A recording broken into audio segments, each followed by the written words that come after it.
Well, hello there, boys and girls, ladies and gents, scholars and laymen, to the wokish and the sleepish. This is your Brother Ron, also known as the one and only R2C2H2 the artist, and welcome to another wonderful, infotaining, edutaining edition of the Art of His Thinks. I just want to come. It's been a long time. Not really been a long time. I've been dropping videos on the regular. I want to thank everybody who's been supporting the movement because knowledge is the currency of the universe. And there's so much to talk about. There's so much to explore, so much to ponder and things of that nature. But my thing is try to help y'all to connect the dots. Connect the dots. See how it works. But anyway, I want to talk. We just had celebrated Father's Day 2020. And Father's Day doesn't have the same type of excitement as Mother's Day for whatever reason. I know people got this thing about fathers. My biological good didn't bother, that type of attitude, whatever. But, anybody and everybody could be considered somebody of value and worth when you give the best that you got, the best that you have, that you are willing to share and to sacrifice in the service of humanity. And I don't have any children that I know of. I'm not a biological to anybody, but I want to thank the brothers who have set examples for me what it is to be a man, to have honor and principles, to have commitments, to make a concerted effort to be the best that you could be. So salute you all, but also I want to talk about how, and to paraphrase the words of William Faulkner, the past is never past. And we just got through celebrating Father's Day 2020, but Father's Day 1964, you had the kidnapping and killing of the 3 civil rights workers down in Neshoba County, Mississippi, Michael Swarner, James Chaney, and Andrew Goodman, brothers who were in their 20s. I say brothers in terms of humanity. You have one brother who was a soul brother, James Chaney, took it out of this world at the age of 21. I believe Michael Mickey Swarner was 24, and I believe Andrew Goodman was either 20 or 21. 2 Jewish guys and a black man killed trying to liberate black folks down in Mississippi, trying to help black folks get the power of the vote. Their lives were sacrificed for the cause. Their murder or lynching, whatever you want to frame it, actually led to the passage of the Civil Rights Act of 1964. This has to do with race and voting. This is no type of other agenda going on. Don't rewrite the history. Tell the truth like it was and like it is and like it should be for all times. But the reason why I want to focus on these guys, because these guys actually disappeared, like I said, on Father's Day 1964. They actually was investigating a church burning by the Klan. Mount Zion Church were burned down to the ground in Longdale community in Neshoba County, which is near Philadelphia, Mississippi. That's where the fictional In the Heat of the Night series or movie starring Sidney Poitier was set. In the Heat of the Night was set in Philadelphia, Mississippi, not to be confused with Philadelphia, Pennsylvania. But sometimes you can't really tell the difference. Well, the move bombing in 1985 in Philadelphia, city of so-called brotherly love, Pennsylvania, versus the 3 civil rights workers being lynched down in Philadelphia. No love for the color man, Mississippi. And I actually went down to Philadelphia several years ago. It's kind of eerie to go down there. It's kind of like spooky. It's like some of the black folks are still kind of afraid down there. It's not a big town. It's not the size of Philadelphia or Pennsylvania, but you ask some of the black folks for directions down there, they'd be afraid. Like I had asked a brother how to get to a certain church that was used as a organizational base for the movement back in the day. Brother, I don't know what you're talking about. I don't know what you're talking about. I said, how long you been in Philadelphia? Been here since 1967. I said, You don't know what church I'm talking about, but yet your city ain't that big. Okay. Anyway, let me get to the point I'm trying to make here. This is an election year, 2020. Like 1964 was an election year. In 64 you had in office Democrat Lyndon B. Johnson from the state of Texas.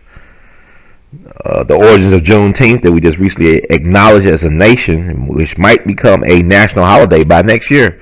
The way things are going, 2020 is a crazy year. But I bring up the fact that also 1964 was an election year, a big year. Lyndon B. Johnson trying to get elected after assuming the presidency after the assassination, the state-sponsored assassination of John F. Kennedy.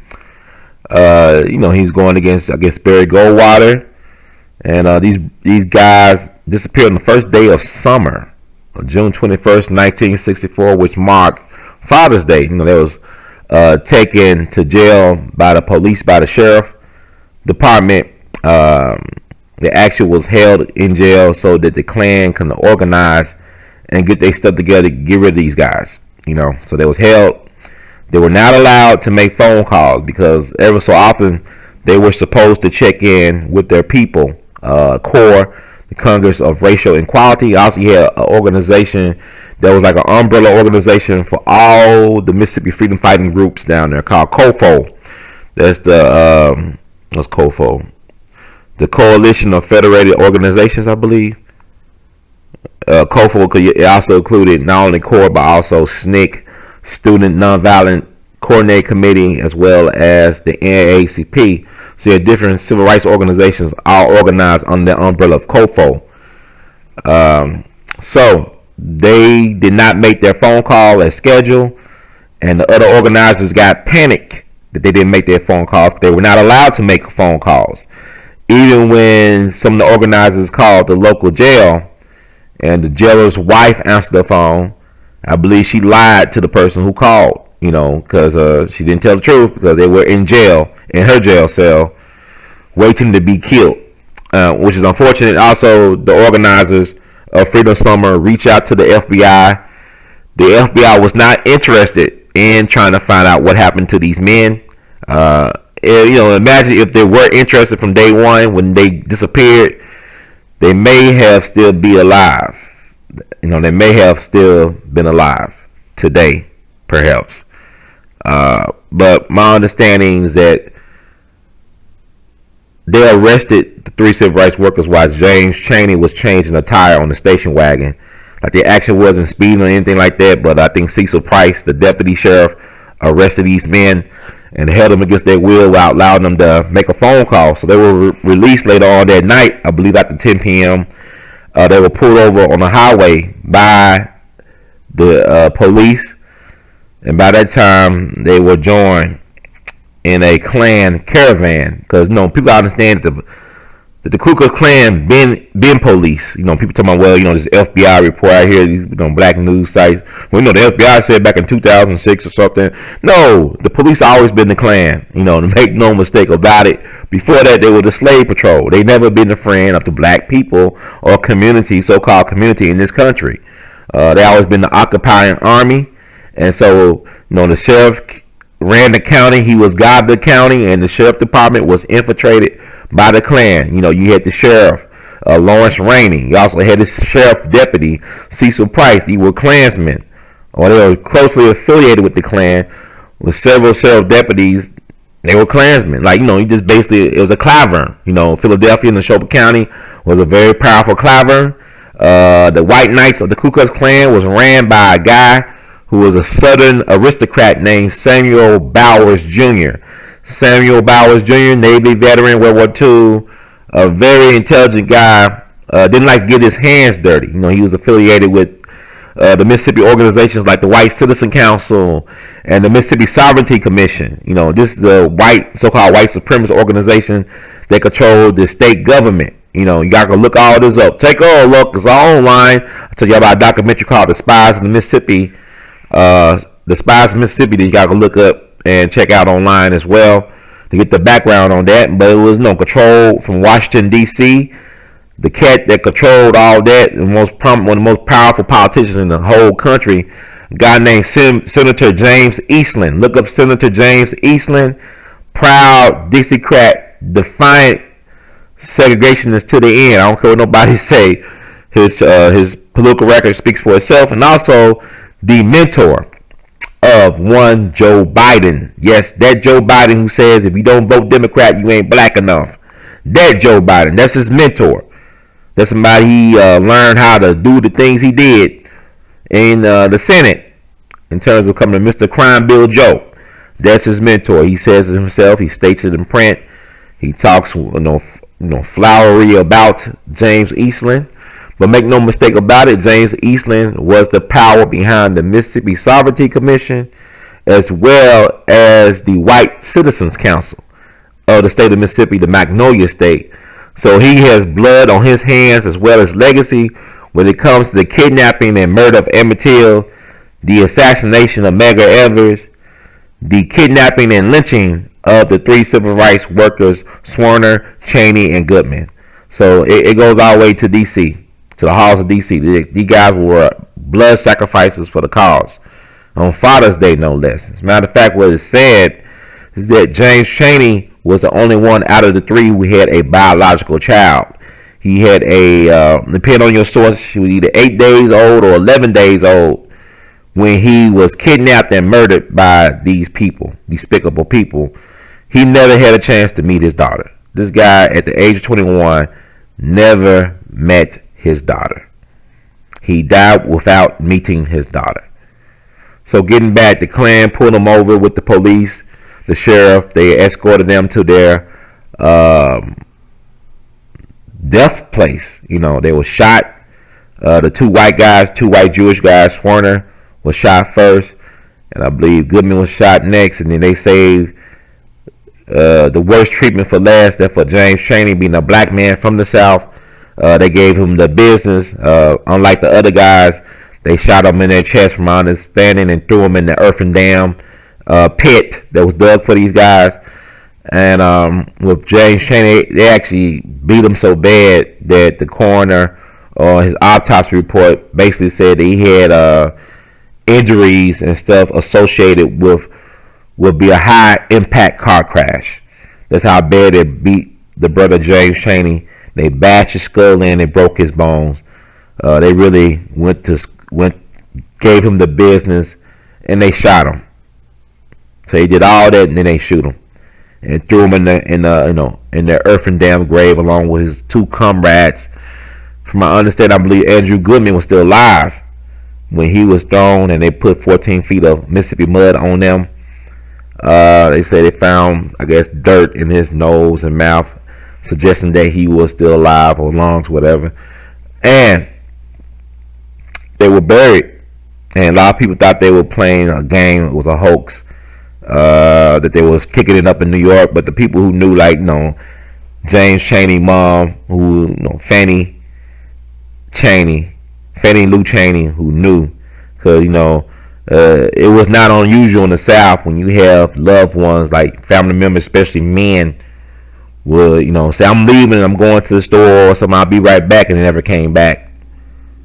This happened to her family once. I believe it was her father or grandfather who, he was going somewhere and never came back. He's supposed to came back. So this was a common occurrence to black families in the South, where you have loved ones saying, I'm just going for a walk, or I'm going for an errand, and never come back. So this is reality. So these guys was buried in an earthen dam. Their bodies was not discovered till 44 days later, on August the 4th, 1964. That's interesting, right? You know whose birthday is August 4th? The future black president Barack Hussein Obama was born August the 4th, 1961. He was the 44th president of the United States. I can't make this up. And in 2014, he posthumously awarded Swerner Cheney Goodman the Presidential Medal of Freedom. That's the highest civilian honor you could get from your government if you're an American civilian.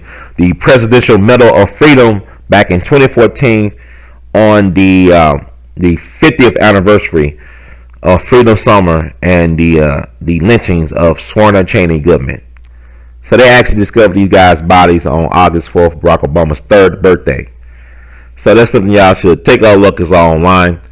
And like I said, their deaths led to the push for the Civil Rights Act of 64. They also inspired the Mississippi Freedom Democratic Party to try to fight to be seated at the 64 Democratic National Convention in Atlantic City. So then you had Fannie Lou Hamer, who made her national debut. You know, Fannie Lou Hamer been through a lot. I mean, she was sterilized against her own will by the state of Mississippi. They did not tell her that they sterilized her until after they sterilized her. You know, you had 21 states back in the day that we know of that were sterilizing black people and undesirables, you know, without their consent. So you wonder what Hitler get that idea for eugenics from? He got it from her, from us, from the U.S. See how it works, you know.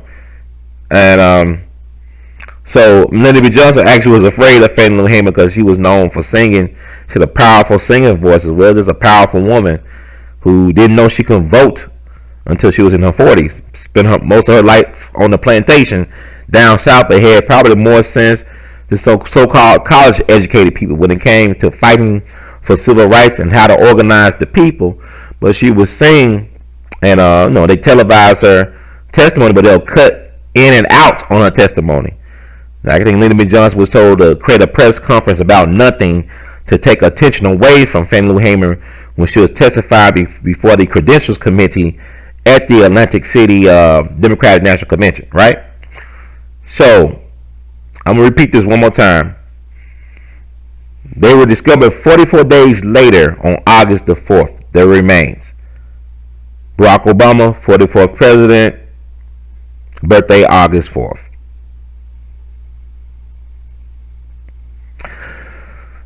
Now, the only person held accountable, now they did get some of the Klansmen. 19 went on trial, including Sam Bowers, who really is the mastermind. See, what they used to do back in the day, the elites like the Sam Bowers actually went to University of Southern California. He studied engineering. A lot of times you don't find that in his biography that he actually spent a couple years out in Southern California studying engineering at the University of Southern California. Because people got this idea about California being this such an old, there's no racism in California. There's always been racism in California, you know, especially look at Los Angeles. And what's interesting about Los Angeles that some of the biggest landowners back in the day when the city was just becoming a city were black people. It was a black woman who associated with the Mormon faith who owned a lot of land, a lot of real estate in California. And one of his most well-known streets, Pico, is named after a black Mexican who owned a lot of land and real estate in California. I can look all that up in Los Angeles area. But you know, the Chief Parker back in the day, well, that guy back in the day, they used to recruit, you know, white boys from down south. You know, Judge Joe Brown talked about how they had recruitment posters in Jackson for white boys to come out west to join the police department. You know, it was the Los Angeles Police Department that created the idea of SWAT, Special Weapons and Tactics. You know, they created the SWAT team. You got these good old boys coming from down south up to Los Angeles to join the police force, and you get to watch riots, you get all this stuff, you get the 92 riots, you get all this stuff, right? And yeah, so the Grand Wizard, the guy who was the Imperial Wizard of the Knights of the White Knights of the Ku Klux Klan, got Cali roots. And also his grandfather, Samuel Bowers' grandfather, was a guy named Bowers, Eaton J. Bowers, who was a proud segregationist, very racist cat. You know, he was a U.S. congressman for several terms, and he was all about that Southern Manifesto, right? So 19 folks were tried in court back in 67. I think 7 actually got jail time. Because back then, the state of Mississippi didn't bring any type of murder charges against the guys, the 19 Klansmen or suspects they brought in back in 67. The federal government did not have power to bring up state murder charges, but they had power to bring up civil rights violations. So that's what the federal government had the power to bring up civil rights violations, but they had no power to bring up murder charges that would stick, or murder charges during that time period back in the 60s. But they did get them on civil rights violations. That's what they tried them on. The 19 white guys who lynched Swerner, Cheney, and Goodman. 7 of them were convicted and got several years in federal penitentiary, including Samuel Bowers Jr. He served several years up in Sandstone Penitentiary in Minnesota. And I think 9 beat the rap, and 3 had hung juries, so they beat the rap too. And that includes preacher Edgar Ray Killen, known as Preacher. He was a country preacher. But a lot of people assume that he was the guy that was the mastermind, that he actually organized everything from the kidnapping to the lynching. So they put that on him, Preacher Killen, who is an interesting character. I will give it to him for that, because he's the only one that was held liable years later for the murders. Like, he actually was found guilty in court down in Philadelphia, in Neshoba County, on the 41st anniversary of the lynching and kidnapping of Swerner, Cheney, and Goodman. They gave him 60 years in prison, 20 years each for the 3 men that were slain. So he served 20. Well, they sentenced him to 60 years, right? He was 80 years old, and he was the only one held responsible by the state of Mississippi for murder for these 3 guys, which is interesting because you still had folks alive that participated in the lynching and kidnapping, but they didn't face any jail time. For example, the land that the 3 civil rights workers were buried on was owned by a guy named A.L.L Burridge, who was a former Marine, a wealthy landowner, businessman. He was actually named. He went to trial back in the 67 thing with the civil rights violations. I believe he was one of the suspects that were tried. I don't believe he served any time for anything. He actually died an old man in 2013.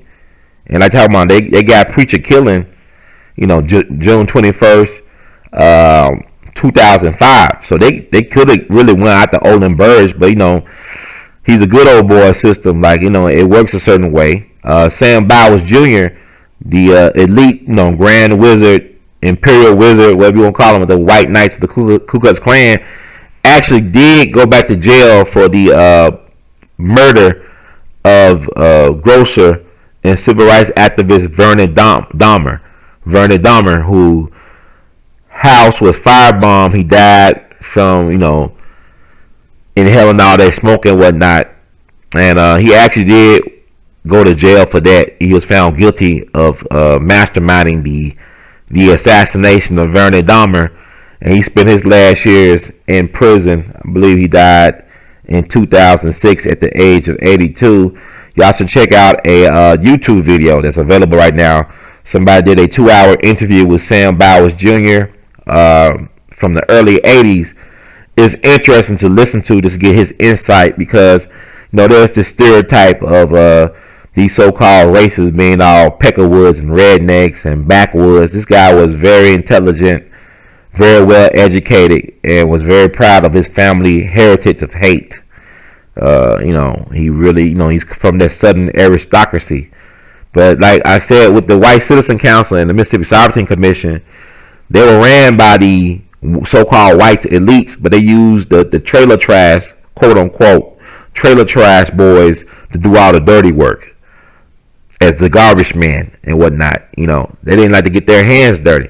So that brings me back to Eastland, because like I saw a documentary that you all should look at called Neshoba County. Neshoba County, or Neshoba. You can get it on Amazon Prime, or it's worth looking at. It's less than 90 minutes long. It covered the trial from 2005 that found Preacher Killen guilty. But also, I thought it was interesting. It was I feel like it was well balanced, because it actually interviewed Killen, at his home. They went to his home and interviewed him about his thoughts about the situation and things of that nature. They talked to the Philadelphia Coalition. This is a group of black and white citizens from Philadelphia who wanted justice done in this case, the Mississippi burning case. It's known as Mississippi burning case. 3 civil rights workers. That's the FBI code name for it. Also, it's a 1988 movie starring Gene Hackman and William Dafoe. Very fictionalized Hollywood. I used to like looking at that movie back in the day, but they have you scared going down to Mississippi, not realizing that United States as a whole is a killing machine. It's a killing field. It's not just Mississippi. It's everywhere. Look at Chicago. Look at Baltimore. Look at Memphis. Look at anywhere in America. It's a killing field. Different ways. But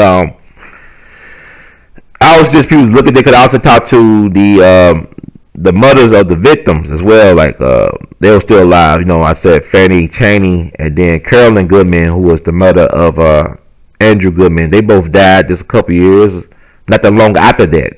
Which was a blessing, I believe. I mean, it's bittersweet, but at least they were able to see some type of what y'all call so-called justice. But I still think it's just us, because they didn't get the real power. They didn't bring down. Really, it's the state of Mississippi, the government that was responsible in creating the climate and providing these resources for these folks to do these horrible acts to American citizens. So really, the state of Mississippi is liable, in my opinion. I think it's sad that the state of Mississippi makes so much money off the tourism industry as it relates to the civil rights movement and black pain and struggle. The state of Mississippi got museums and tours, and they got a civil rights trail. They got all this stuff. They're making money off of black people pain. And you got black folks still in the Delta struggling. They can't afford health care or just a quality way of living. You terrorize black people. You humiliate black people. You demean and dehumanize black people for generations. And yet, we're supposed to be happy because you got a symbolic victory in terms of getting Preacher Killing, who was really not. He's just a victim as much as anybody. He's the fall guy. He's a patsy.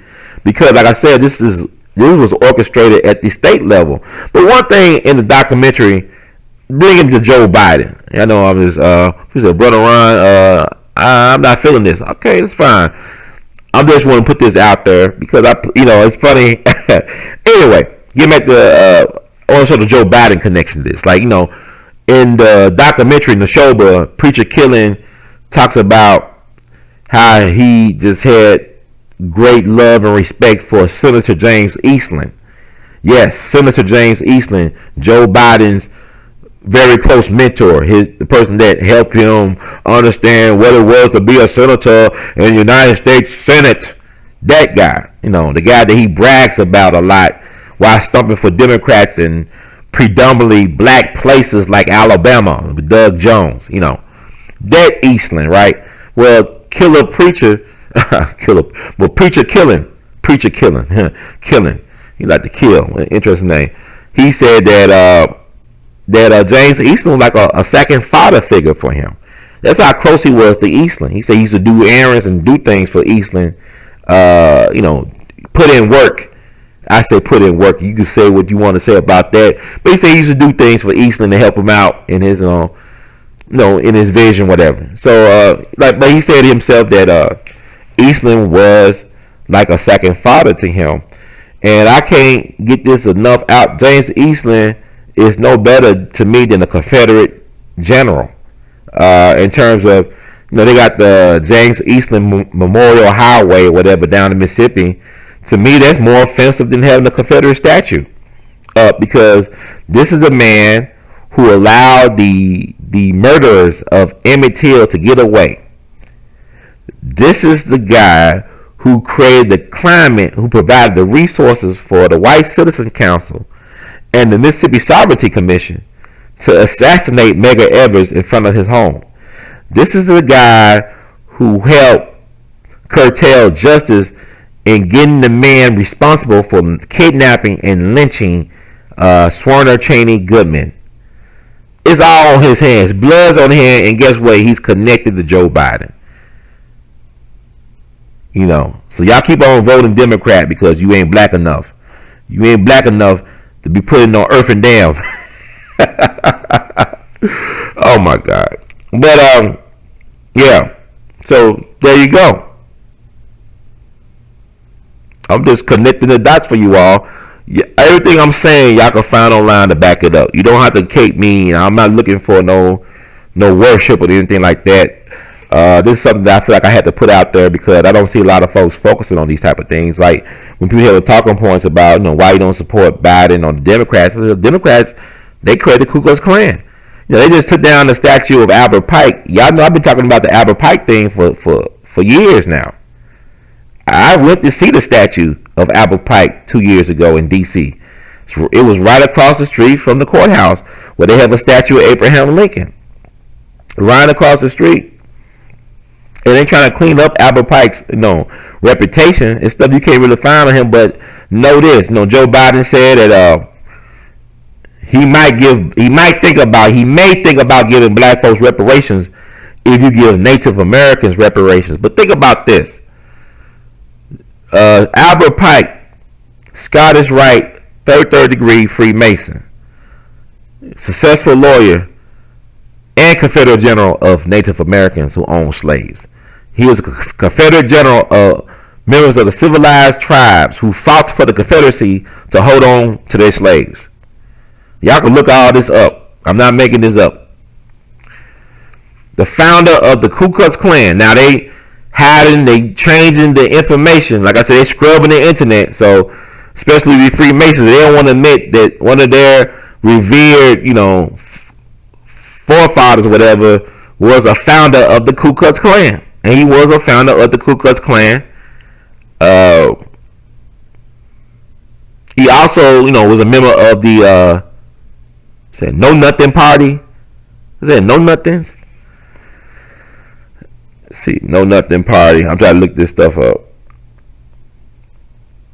He was a Whig at one point, I believe. And also he was a Democrat, but they covered that up too. They don't want to talk about it. Matter of fact, he used to live in Tennessee. He was living in Memphis at the same time as Nathan Bedford Forrest, the first Grand Wizard of the Klan. He was a Democrat. He was a delegate at the 1868 convention. But, Albert Pike had a newspaper in Memphis, and Memphis was Democrat. And I heard he had, dealings in the Democratic Party in Memphis, in Shelby County. But this stuff gets hidden over time. They don't really teach us history or civics or social studies in these school systems anymore. They don't teach you how to think for yourself anymore. And I'm just trying to make sure I put this information out while you still can put out information. I'm just trying to, the Know Nothing Party. Look them up. It's right before the Civil War. And you know what? With preacher killing, like I said, it was a guy named Cecil Price I mentioned, right? He was a sheriff deputy that was involved in arresting Swarner Cheney Goodman, as well as in kidnapping and killing these guys. Now, Cecil Price Sr. had a change of heart towards the end of his life. Back in 1999, he went to the authorities and told them that he had some information on what happened to Swarner Cheney Goodman. He could name the names and everything because he was there. He was a part of it. He participated in it. This is back in 1999. By 2001, he was dead. They say he allegedly suffered a fall off a ladder or a lift instrument in his business. He fell from the ladder or something like that, and he died in the hospital. The same hospital where they took the remains of Swarner Cheney and Goodman for autopsies. So my thing is, it felt like to me he was murdered. You know what I'm saying? Because he knew the names. And I don't know how many people are still alive. It's 2020. Like I said, Olin Burris, the man who owned the property where the guys were buried at in the earthen dam, he passed away in 2013. So you had Preacher Killing, who took the fall for everybody. He just died not too long ago. I want to say January the 11th, 2018, just 6 days before his 93rd birthday. He died up in Parchman Penitentiary. And so it's interesting because he actually allegedly befriended a Los Angeles black preacher named James Hart Stern from L.A. He was in Parchman, doing time in Parchman for a white collar crime, I think for fraud, wire fraud or something like that. And so he actually got to know Preacher Killen while he was in Parchment for about 2 years, I believe. And Preacher Killen allegedly signed over power of attorney to Reverend Stern, and also gave him his real estate supposedly. And it is alleged that I think Reverend Hart Stern had a press conference where he dissolved the Klan. Like he eliminated, he dissolved the Klan, at least the Klan chapter that Preacher Killen started. You can look this up online. Take a look. It's all online. And also, before that, Reverend Stern gained prominence post 92 LA riots. Like he actually helped organize the historic gang truce between the Bloods and the Crips post Rodney King riots. So he was a well-respected activist in the South LA community, mediator in the streets, and he started an organization called Hands Across Watts that helped, with the gang truce. So he had those street credentials, and also I guess became a racist whisperer towards the end because he died of bladder cancer back in 2019. Because it was a neo-Nazi whose organization was allegedly involved in the Charlottesville fiasco, came to him and signed over paperwork to the neo-Nazi chapter up in Michigan. So, the good reverence, like he put in some good work, trying to repent or whatever. I don't know. But he wrote an autobiography called Mississippi Still Burning from Hoods to Suits. So that was his autobiography that he wrote. Y'all should check it out. It's available online. From Hoods to Suits. It's about the amazing but true story of the Reverend James Hart Stern, the black preacher who befriended the white Klansman, Preacher Killen, who masterminded allegedly the Freedom Summer murders, lynchings of Swerner Cheney Goodman. And like I said,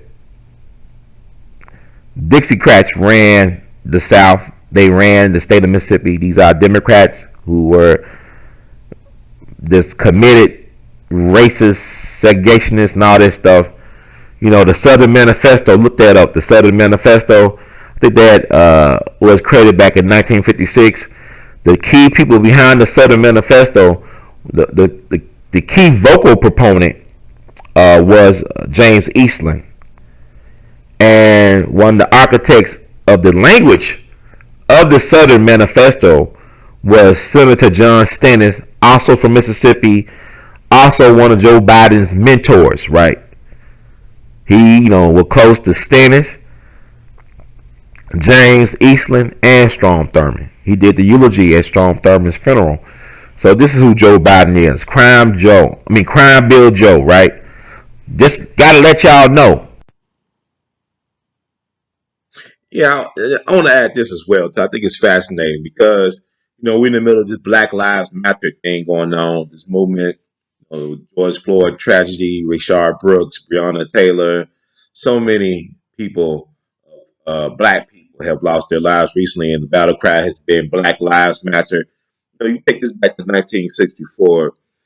Had not the black life of James Chaney went missing and was snuffed out alongside Mickey Swerner and Andrew Goodman, we may have lost him to history because, as they were searching for the three civil rights workers, the Navy and other authorities, they found the 10 lifeless bodies and remains of black men. I think up to either 9 or 10 uh, black male bodies in the rivers and waterways of Mississippi.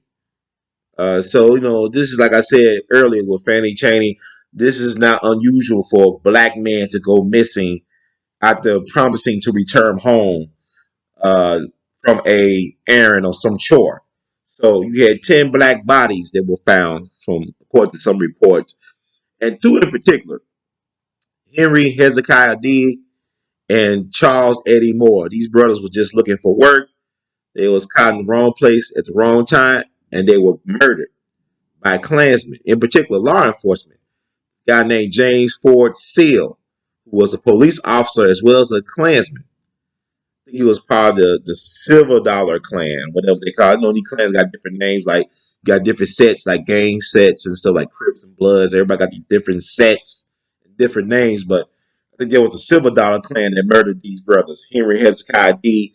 and Charles Eddie Moore. And what's interesting is that for years people thought that James Ford Seal was dead. Actually, his community was hiding him in plain sight. Like they told people for years that this guy, law enforcement and Klansman, was dead, so he wouldn't face justice. But actually, Charles Eddie Moore brother, who was his brother's keeper, I think he was a Vietnam veteran. Him and a documentary film crew from Canada actually tracked down James Ford Seal down in Mississippi. He made a promise that he'll get the justice for his brother and his brother, dear friend Henry Hezekiah, and he got the justice. And the guy ended up dying in prison 4 years after his conviction. So he died a felon, a con, in disgrace. This guy was hiding in plain sight. And I noticed there were a lot of these cold cases that people will say, oh, the perpetrators or the suspects are dead, but they actually are hiding in plain sight, or they're being hidden by their community. To show you how people don't really care about Black Lives Matter. Black lives don't really matter in a system that don't respect your humanity or your civil rights. So I think that was important to add because they found 10 black bodies looking for Smyrna Chaney and Goodman. And like his mom said, she knew her son was dead before they even told her that they found the bodies. As she said, if it wasn't for him being disappeared with those white boys, nobody would care about her son. That's a sad state of affairs we living in. Also, the Neshoba County's interest. I know people made a lot of fuss about President Donald Trump wanted to speak at a Tulsa rally on Juneteenth. And people say, "Well, what about Black Wall Street?" A lot of people didn't know about no Black Wall Street until that HBO show, The Watchmen, Regina King. A lot of our people, man, we still sleeping at the wheel. We don't do no follow up. We don't have no understanding. Very ahistorical society. We don't really read. Like me doing this hour-long video, y'all probably could just read some of the stuff I said in less than 10 minutes, but the way we've been programming, they programming constantly socially engineering us, re-engineering us. So you see how it works, how they doing this thing, the games. But people made a big ado about Donald Trump speaking, and I really didn't have no problem because people like didn't know what Juneteenth was, let alone Black Wall Street until recently. Our people in general have no clue about a lot of things that's going on. And majority of people really don't have a clue about a lot of things that are going on. Everything's about distracting folks from getting to know how things really work. That's why, they're trying to bring back the sports and all this other jazz. But anyway, Ronald Reagan back in 1980 spoke at the Neshoba County Fair. He spoke at the Neshoba County Fair, accepting the Republican nomination to be president of the United States. He was going against Jimmy Carter. Jimmy Carter, was dealing with his issues with the Democratic Party, but he was the president at that time. He still was facing challenges from people like Ted Kennedy to be the nominee in 1980, among other things. But Reagan did a interesting speech at the Neshoba County Fair that focused on state rights. Reagan was a governor. He was the governor of California at the time when the Black Panther Party for Self-Defense stormed the Capitol. When they, end up passing what the Mumford Act, that gun law restricting open and carry in the state of California, because some black men with guns, Negroes with guns, dared to show up to demonstrate their right to bear arms, to support their Second Amendment rights. Something about Negroes with guns. Anyway, Reagan spoke at the Neshoba County Fair and his states' rights speech. I would suggest you all, go online. I think the Neshoba Democrat has the actual full speech transcript, and you should read it for yourself instead of getting like a second hand understanding of that speech. It's interesting. Ronald Reagan was a B movie star, teleprompter reader. I mean, wear a brown suit like no other. I guess Obama could pull out wearing a brown suit like Ronald Reagan. I guess I don't know. Anyway, it's interesting to compare those two, how they really were like actors reading off a script or a teleprompter. But Reagan, I think he knew the significance of him speaking at the Neshoba County Fair. If you look at the documentary Neshoba, even in the early 2000s, it's a very white affair. This fair is very like a white people land. It's like heaven for white people. This Neshoba County Fair. I wouldn't feel comfortable going to the fair. And 2020, I mean, in spite of COVID, I won't be comfortable going to a fair that's literally whites like that. But imagine how it was in 1980, just 16 years removed from the Mississippi burning situation. And he spoke about state rights. And his campaign manager was Lee Atwater, who was a master of the Southern strategy. Lee Atwater, who trained Karl Rove. That's Karl Rove's mentor, the man who was the mastermind behind the Southern strategy. He took it to the next level. This Lee Atwater character, who was from South Carolina, who was an interesting cat. He played blues guitar. He actually cut a blues album with B.B. King. He owned a barbecue joint restaurant up in Virginia. He sat on the Howard board of directors until the students said, "Oh, no, you can't get them out of here." This during a time when try to get folks to divest out of South Africa, different corporations and institutions. So Lee Atwater ended up down in brain cancer. I want to say in '91, I believe, but he was an architect of Ronald Reagan's successful campaigns as well as George H.W. Bush's successful campaign. He's the mastermind behind the Boogeyman campaign of Willie Horton. When the Willie Horton commercial, y'all should Google it, that actually derailed Michael Dukakis' chances of becoming president.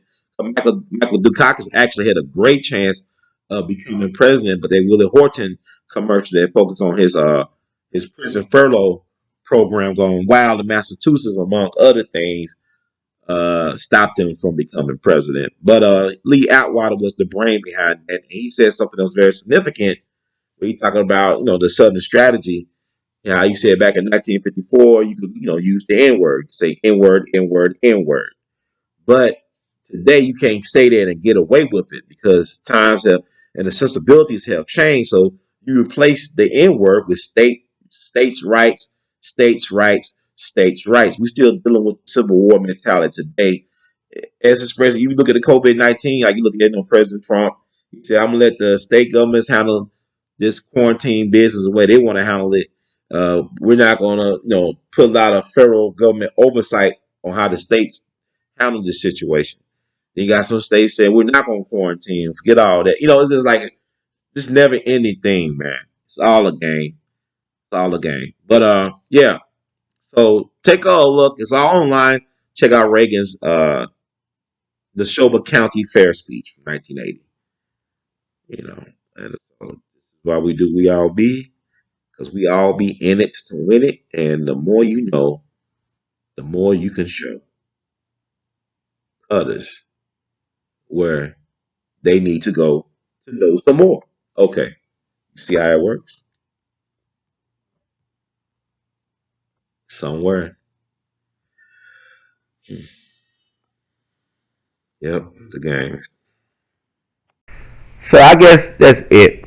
Uh, my apologies for boring people right now. I know I'm like kind of mellow to a degree on this thing, but I just want to get this out. I have a lot of stuff on my mind.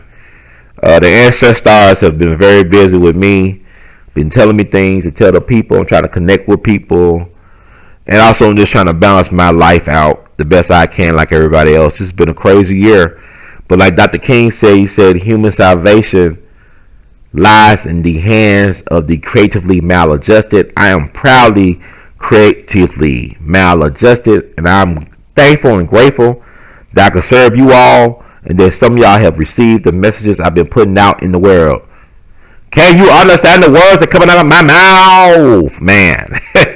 So thank y'all for bearing with me. You go, we all be. We actually did interview Angela Lewis, sister Angela Lewis, who is the biological child of James Chaney. We actually interviewed her on the 50th anniversary of the exhumation of her father's remains, James Chaney. We interviewed her on August 4th, 2014. That is available on We All Be TV on YouTube. And also, let me tell you another thing.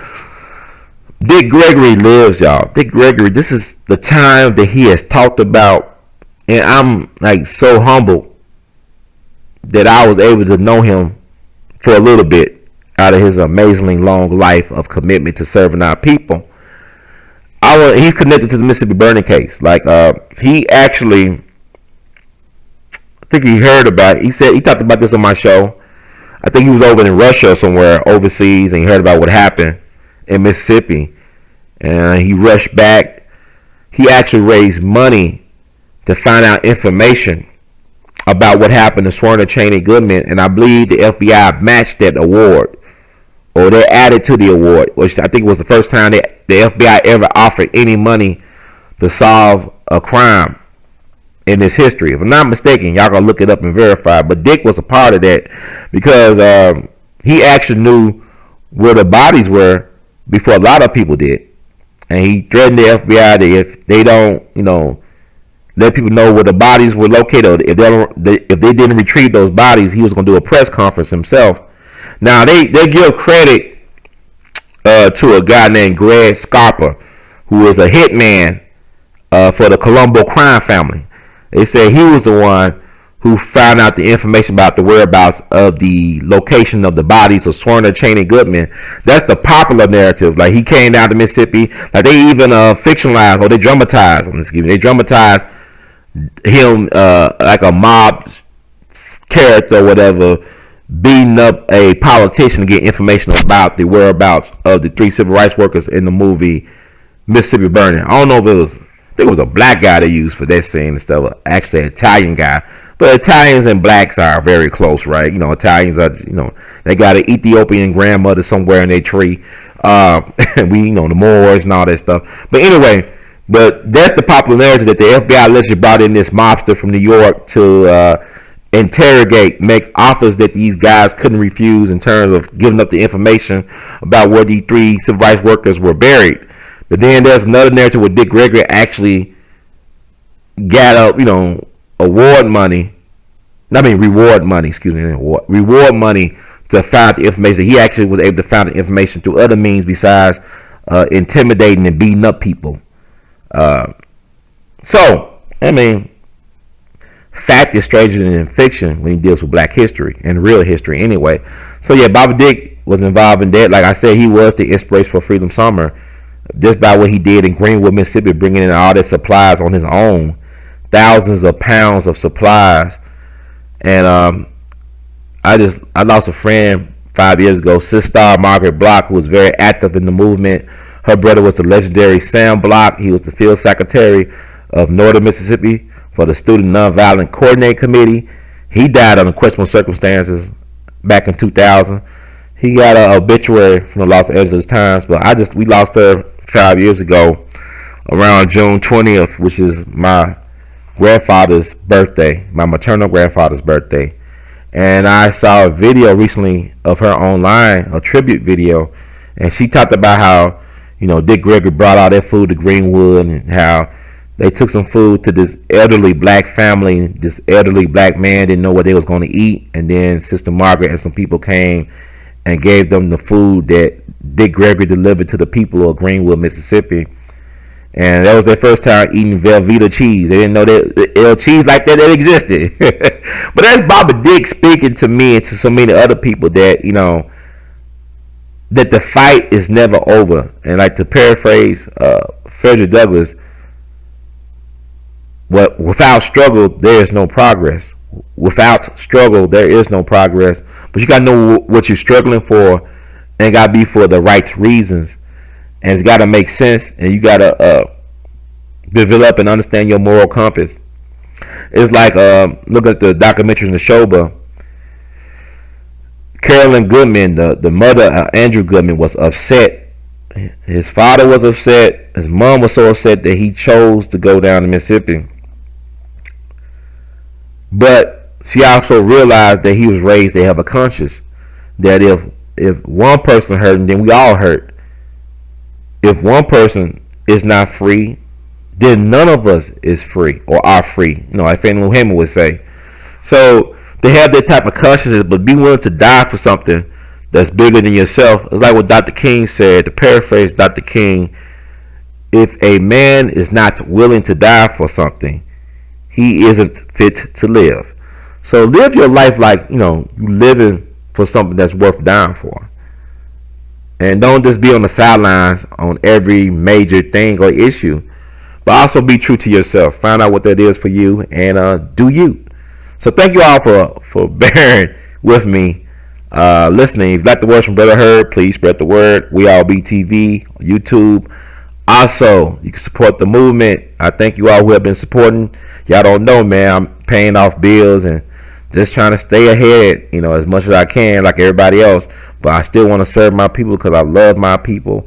And y'all gonna do the Cash App, $R2C2H2. That's $R2C2H2. Or PayPal, R2C2H2 at gmail.com. That's R2C2H2 at gmail.com. Or Venmo. Venmo at R2C2H2. And also you could buy Art of His Art. You could wear it, man. This is my Saint John Coltrane, Saint Train. My tribute to John Coltrane's Black Music Month. Saint Train. I love Coltrane. Check out his song he did called Alabama. And that stuff, oh my, that's the soundtrack to the movement right there. I know people talk about Sam Cooke, Chain's Gonna Come, Curtis Mayfield, Bob Dylan, but Alabama, Coltrane goes off on that, So also you can buy Art of His Art that you can hang as well, R2C2H2.com. So thank you all for being very patient with me. I know I feel like it's low energy with this, but I just want to get it out there. Remember, Joe Biden's mentors are the folks who let Emmett Till killers get away with murder, who helped kill Medgar Evers, who helped kill the 3 civil rights workers, who beat up Faye Lou Hamer in that jail cell in Winona, Mississippi, right before they killed Medgar Evers. So think about all that. Think about all that before you just say, I'm going to stay on that plantation and just take whatever I'm going to take, and change ain't going to never come. And also, I'm going to address the thing about I am not my ancestors, because I got these hands, bro. Y'all don't know who the ancestors really are. They fought back at every step, at every level. I mean, a lot of us wouldn't be here if the ancestors didn't fight and died for us to be here. You got to understand. It's kind of reclaiming the narrative. Thank you all. Peace and blessings. In the words of Great Duke Ellington, we love you madly. Keep on producing and pushing. Peace. One love.